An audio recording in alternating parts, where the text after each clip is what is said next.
This is the Turf Zone Podcast, your central information and news hub, bringing together professionals from turf associations across multiple states to share things to help you and your business. Brought to you in partnership with our friends at the Mississippi Turfgrass Association. Now, let's get in the zone. Welcome to the Turf Zone. In this episode, we feature an article titled Standing in the Shadows of the Game by Barry Stewart, Ph.D. On April 20th, Dr. J. McCurdy and I participated in a very interesting activity with the curriculum unit at Mississippi State University. We, along with several other stakeholders, met to begin the process of creating a high school curriculum in turf management for Mississippi high schools. We made good progress, and the plan is for this new course to be available to high schools in the fall of 2023. It will be part of the vocational agriculture curriculum and will be an excellent way to introduce more students to turfgrass management, as well as educating students who may be ready to enter the turfgrass management workforce or pursue more education in turfgrass management.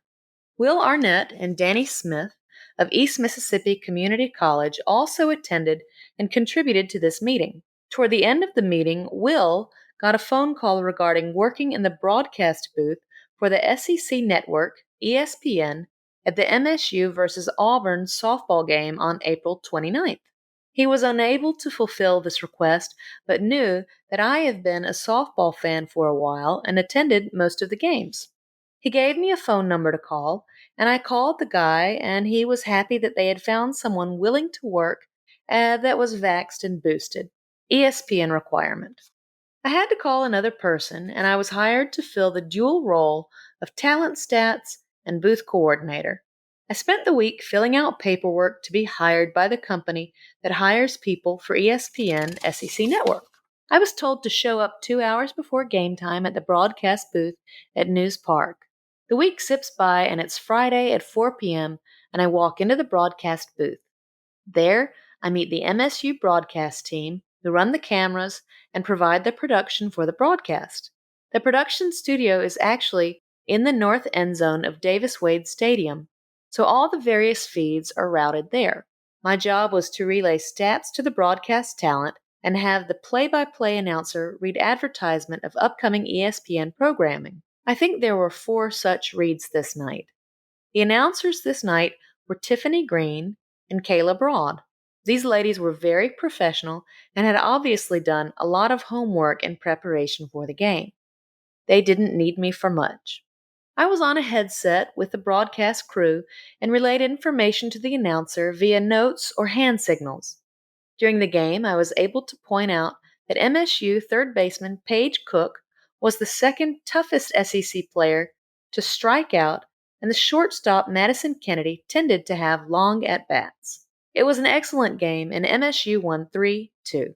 It was fascinating seeing how a game broadcast comes together. The next week, I got an email about performing the same role for 2 baseball games against Florida. I could not resist seeing what the broadcast booth, the Taj Mahal of baseball, looked like. Baseball is a much bigger production than softball, and I had to visit Mr. Benny Ashford, MSU's broadcast manager, to get a press credential. Again, I had to be in the television booth 2 hours prior to game time. There, I met Tom Hart and Kyle Peterson, SEC Network ESPN announcers. Nice men, and they are treated like baseball royalty. They left the booth to go talk with teams and visit the left field lounge. This was the first time ESPN announcers had worked baseball on-site at MSU since 2020, and maybe even 2019. All the pandemic broadcasts featured announcers in their homes, so this was a big deal. They were treated to ribs and Everett Kennard's lounge box, and Coach Polk came over for a visit before the game. Tom Hart asked me to keep a scorebook and keep track of the pitch count, which I did. It was the same setup as softball. Get Tom Hart, the play-by-play announcer, to do the in-game reads and find an interesting stat or two. MSU lost both games.